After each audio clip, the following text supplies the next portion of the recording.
Coucou toi, j'espère que ça va bien parce que moi, je vais bien. Donc, on est déjà au 3e épisode de mon podcast. Merci encore si vous êtes encore là.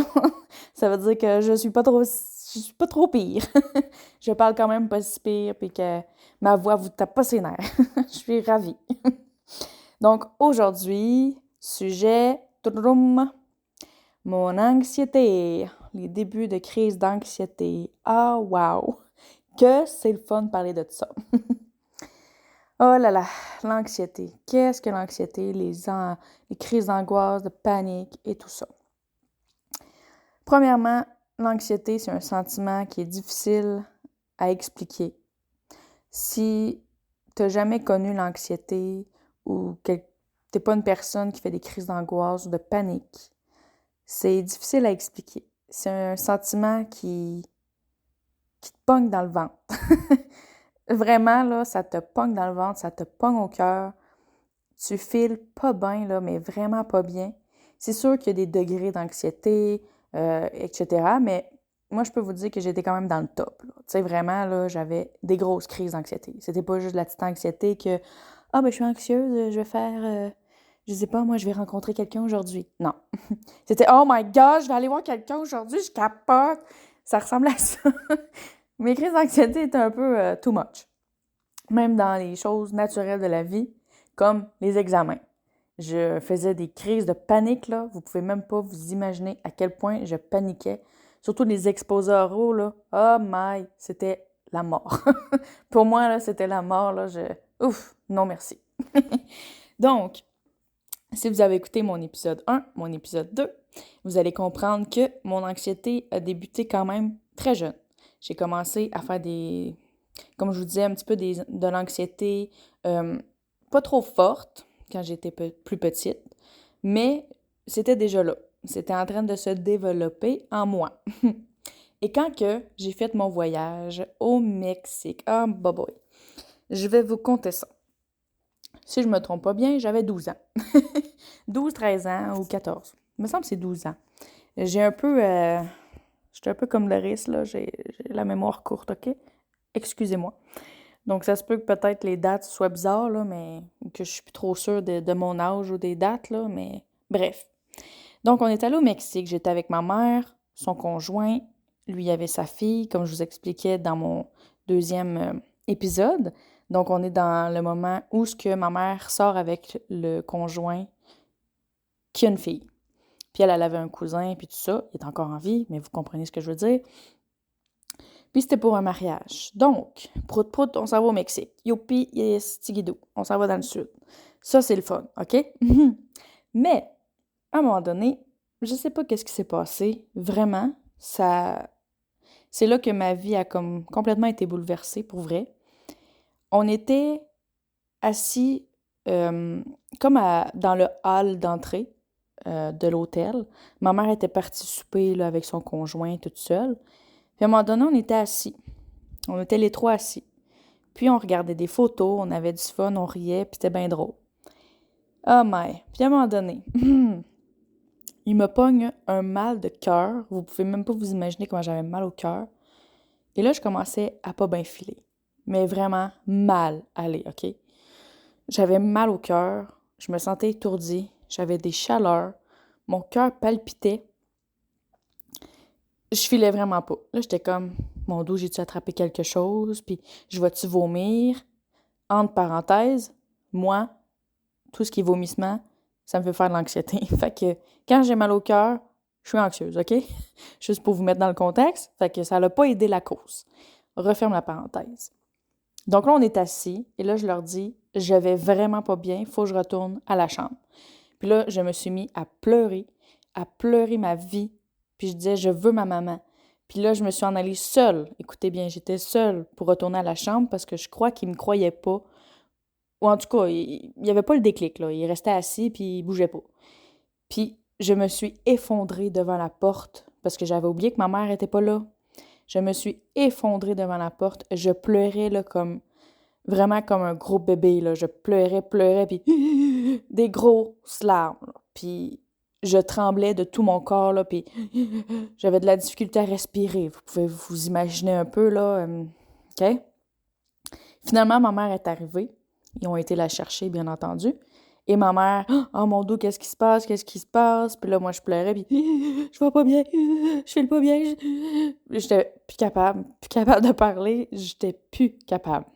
Puis là, ma mère, dans sa tête, elle s'est dit, oh non, elle fait pas ça. Oh non, pas des crises d'anxiété. Parce que, entre parenthèses, ma mère aussi a fait de l'anxiété généralisée. Ben, on en fait beaucoup moins aujourd'hui. Amen. Mais c'est ça. On est une famille un peu anxieuse. Fait que ça date pas d'hier. Fermeture de la parenthèse. Fait que là, ma mère, elle se dit dans sa tête, ah non, non, non, non. Elle me fait pas ça là. C'est pas maintenant, là. Mais j'étais pas capable de me calmer. Je faisais que pleurer, pleurer, pleurer. J'avais de la difficulté à respirer. C'était insupportable. Je tremblais, je grelottais, là. Mes dents, là, ils claquaient, là. Ils claquaient ensemble tellement que j'étais en panique totale. Puis ma mère, elle avait des activants avec elle. Ceux qui savent pas c'est quoi, c'est comme un relaxant dans le fond. Ça, habituellement, c'est les médecins qui prescrivent ça. Puis ça, un activant, il faut que tu y ailles vraiment petite dose par petite dose parce que malheureusement, si tu en prends trop à long terme et trop souvent, ben, tu peux devenir accro. Fait que tu fais attention. Fait que ça, c'est un calmant, ça vient détendre, puis c'est ça. Fait que là, ma mère, elle m'a donné une activant pour mettre sous la langue pour que ça fonde parce que j'étais pas capable de me calmer. Il y a rien qui me calmait. Puis je me couchais sur le lit, puis là, ma mère, elle s'en allait juste sur le balcon, puis « Tu vas où? » Puis là, je me mettais en grosse panique, là. Puis là, ma mère était là, « Je suis juste là, je suis sur le balcon, là. Je vais juste lire mon livre, je suis juste à côté de toi, je suis là. » Fait que, après ça, avec l'activant, ça me calmait. Mais après ça, a commencé toutes mes nombreuses crises d'anxiété. Oh là là, ça a été le calvaire. Je peux le dire, c'est le calvaire. Pour vrai, c'est de la grosse merde. Désolée pour mes mots vulgaires, là, mais c'était à chier. Vraiment, je souhaite à personne de vivre de l'anxiété, de l'angoisse, de la panique. C'est tellement de la merde, pour vrai. Ça détruit une vie, ça détruit une vie. Une vie. Vraiment, ça détruit complètement une personne. Fait que, on revient à Val-d'Or et tout commence. Donc, j'ai commencé à faire des crises d'anxiété avant d'aller à l'école. J'ai commencé à faire des crises de panique avant les exposés oraux.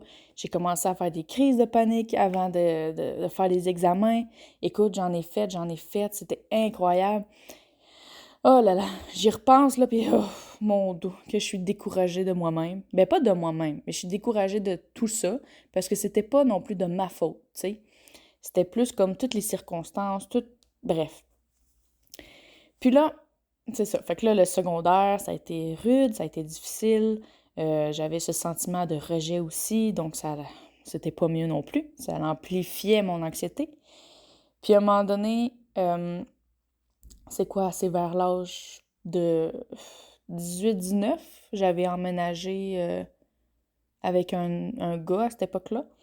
Puis, écoute, des fois, quand il partait ou whatever, je savais pas, on chicanait, il partait, écoute, je faisais des crises, là.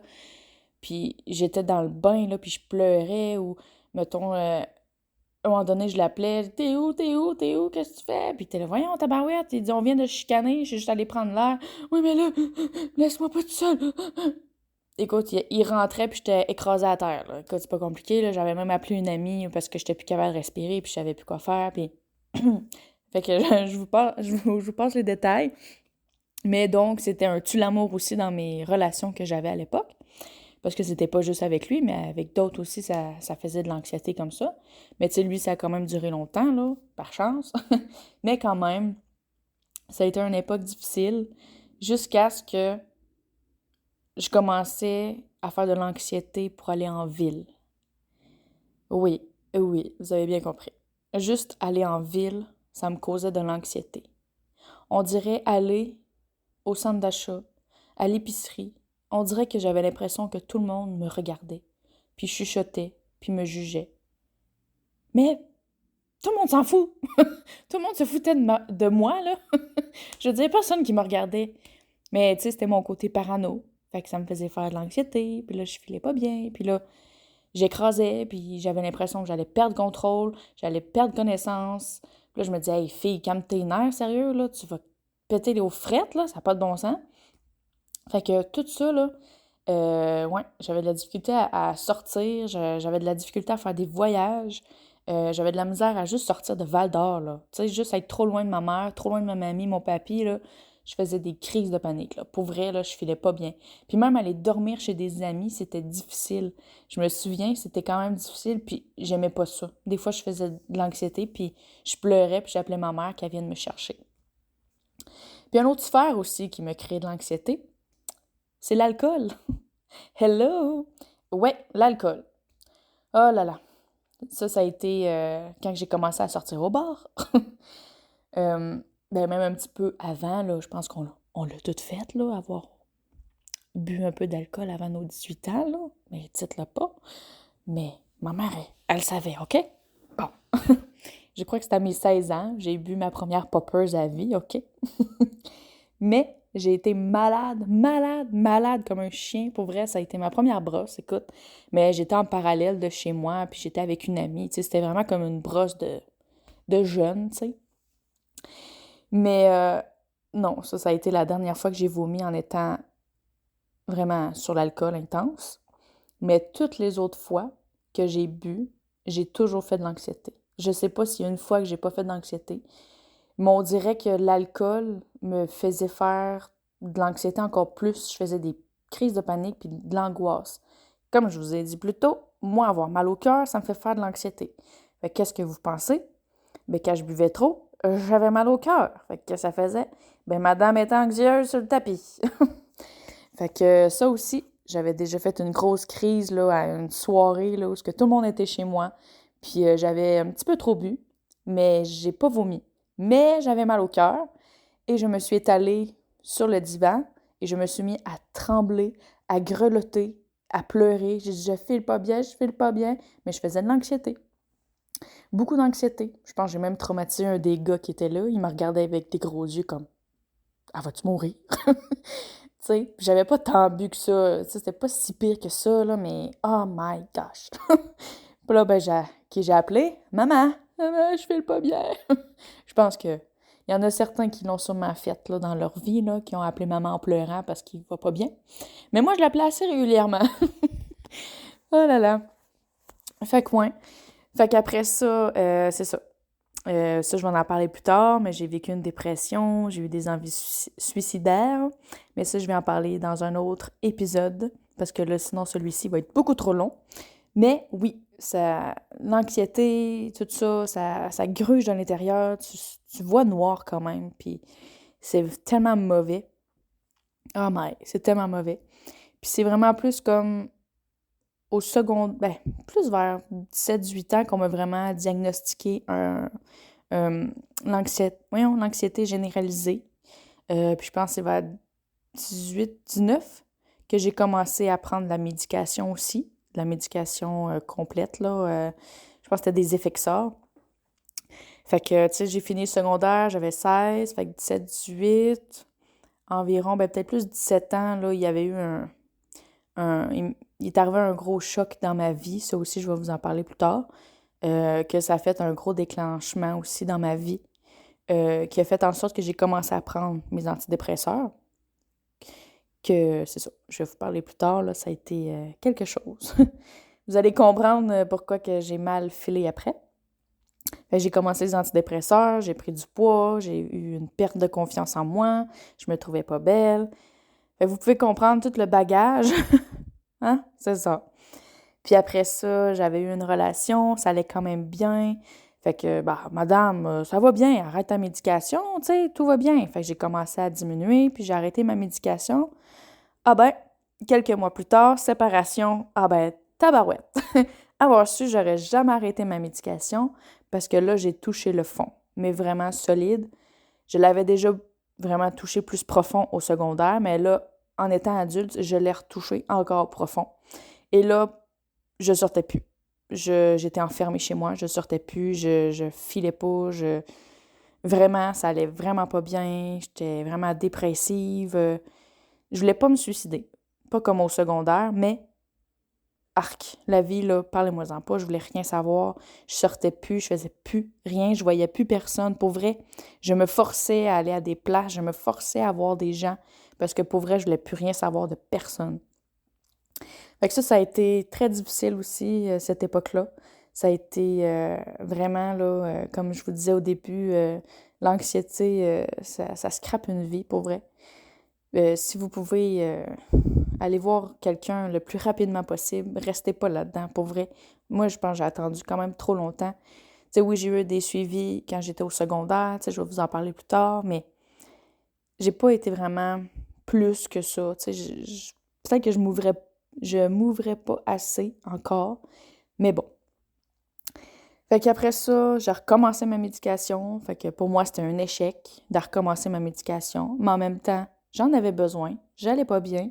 J'étais au gouffre. Puis c'est ça. Fait qu'après ça, j'ai repris ma médication. Après ça, j'ai recommencé à aller quand même mieux. C'est sûr, les débuts de médication, ceux qui en prennent là, le premier 1 mois, là, quand tu prends une médication, là, tu files comme de la merde. Tu files tellement pas bien pour vrai, là. Oh, wesh. Oh, mon Dieu. Je veux pas vous décourager, là. Mais le premier mois est quand même très difficile, je peux vous le dire.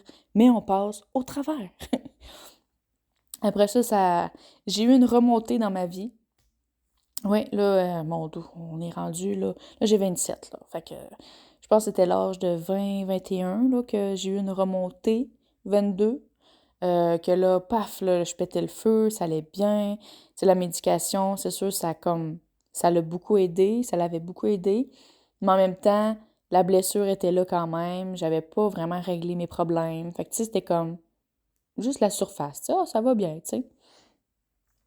Mais au travers, j'avais encore de l'anxiété quand même.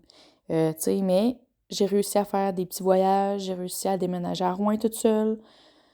Bon, pas longtemps. Après ça, quand j'ai fait mon cours de coiffure, j'ai réussi à aller faire mon cours, faire mon stage à Montréal. J'étais complètement tout seul. Tu sais, c'est ça, c'était des moments là, que je me suis félicitée. Je me suis dit bravo, t'as réussi, t'as sorti de Val-d'Or. Mais non, je dirais que ça l'a beaucoup aidé. Puis c'est vraiment jusqu'en 2020, 2021. J'avais quoi, 27? J'avais 23? 24? Non, ouais. 23, 24. Mon dos. 23. 23, ouais. Que j'ai. En 2019, bref, que j'ai rencontré le Seigneur. Puis ça a pris quand même 1 an avant que j'aie une grosse guérison sur mon anxiété puis tout ça. Vraiment désolée, je suis tellement perdue dans les dates, là. La vie va trop vite. Bref. Fait que c'est ça. Mais ça a pris quand même un bon 1 an. Puis je prenais quand même la médication, comme je vous expliquais, là, puis je faisais encore de l'anxiété pareil, là, tu sais, puis j'étais vraiment jalouse encore. Mon problème de jalousie est encore là, hein? Même si on prend la médication, la jalousie reste. Mais c'est ça. Ça aussi, je vais vous en parler plus tard aussi pour ma guérison de mon anxiété, de l'arrêt de ma médication, que c'est complètement terminé. Ça, c'est une grosse réussite dans ma vie, pour vrai. Donc, encore une fois, si tu prends la médication, mets-toi pas l'étiquette que ça va être pour la vie par rapport à ton anxiété ou que ce soit pour la dépression puis tout ça.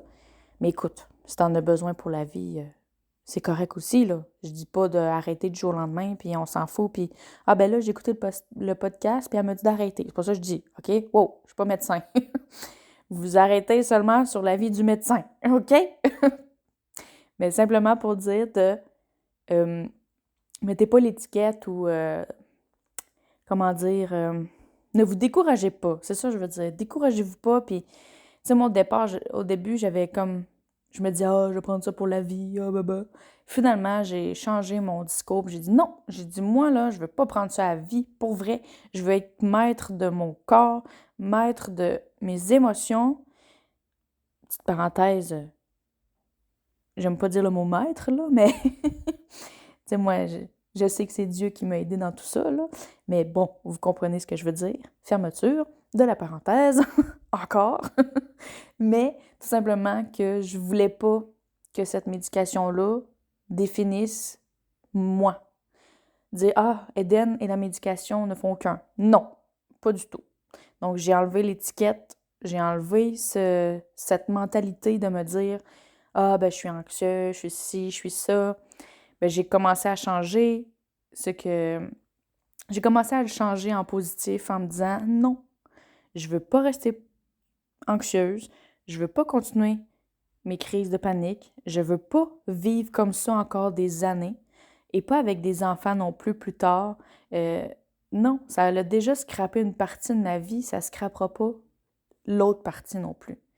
Donc, je vous encourage vraiment à avoir des pensées quand même positives, à virer, d'arrêter de dire que c'est pour la vie, d'arrêter de vous taper sur la tête que « Ah, ben, je suis ci, je suis ça ». Non, juste non. Je vous encourage vraiment à pas baisser les bras puis à continuer. Et si vous voyez quelqu'un, c'est correct, allez parler. C'est tellement important de parler. Quand que vous n'allez pas, isolez-vous pas. C'est la pire chose à faire. Mais j'ai passé par là, donc je sais c'est quoi. Je sais c'est quoi s'isoler puis que t'as pas envie de parler à personne puis t'aimes personne. Bon, point. Mais bon, juste pour vous dire que vous allez voir la lumière, puis vraiment, je pourrais pas dire, c'est le plus beau des cadeaux que je me suis fait, en fait, d'arrêter la médication. C'est le plus beau des cadeaux que je me suis fait d'être positive, de changer mon mindset, de changer mes pensées, de changer la façon de parler, la façon... Aussi, même quand les gens me disaient « Ah, ouais, mais toi, t'es une anxieuse. » Non, non, non, non, non. Dis pas ça. Viens pas m'étiqueter que je suis une anxieuse, puis c'est puis ça. Je le sais que, oui, je le suis, mais je le refuse, puis je veux plus que tu dises ça de moi, puis je veux que tu m'encourages en disant « Tu seras plus anxieuse. » Point final.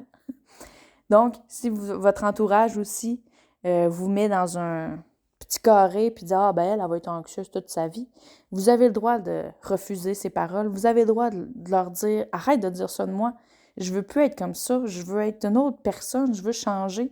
Vous avez le droit, vous avez tellement le droit. Laissez pas les gens vous étiqueter, laissez pas les gens vous dire « Vous êtes quoi, vous êtes qui? » Non, non, non, non. Bon, je vais me calmer, ça fait 22 minutes. OK, ouais, bon. Fait que je pense que j'ai fait le tour de mon côté anxieuse, que je ne suis plus en passant. Maintenant, c'est de l'anxiété normale, de les choses de la vie normales. Donc, je ne fais plus vraiment de crises de panique qui sont très, très, très rares. Vraiment, j'ai hâte de vous en parler plus tard, de ma guérison sur ce sujet, parce que pour moi, ça a été une des plus grosses délivrances dans ma vie. Ça a été quelque chose, un fardeau de moins sur mes épaules. Oh là là! C'est quelque chose. Ce sujet-là, je pourrais encore parler, malheureusement, encore trop longtemps. Mais comme je vous ai dit, je veux pas faire des trop grosses pas vidéos, vous me voyez pas, mais pas des trop gros épisodes. Parce que moi-même, j'aime ça quand c'est court. Mais je crois que pour ce sujet, c'est important que vraiment je vous en parle en détail, que vous compreniez vraiment bien ce que j'ai vécu, par où j'ai traversé. Puis j'ai pas tout dit, là, j'en ai passé là, des parties là, de ma vie, puis tout ça. Pas que des parties de ma vie, c'est pas ça que je veux dire, mais dans le sens que j'ai pas tout dit, toutes mes crises, puis tout ça. Là, je veux dire, maintenant, j'étais allée sur les gros sujets. Puis il y en a un autre gros événement aussi que je vais vous parler aussi plus tard, et je suis désolée, hein, mais c'est ça. Il faut que vous continuez à écouter mes podcasts pour découvrir la suite, comme qu'on dirait, pour savoir, pour comprendre le tout. Et si vous êtes intéressé à continuer aussi, je serais vraiment contente que vraiment que ça puisse vous aider, que je puisse vous encourager, vous fortifier, puis vraiment que on puisse transformer ça en positif, même si c'est pas toujours évident. Mais c'est ça. Fait que j'espère encore une fois que l'épisode vous aura plu, que vous allez rester pour mieux comprendre tout ce qui s'en vient aussi. Donc, encore une fois, je vous souhaite une belle journée, une belle soirée, un bon matin, une bonne nuit, peu importe, il est quelle heure. Bisous!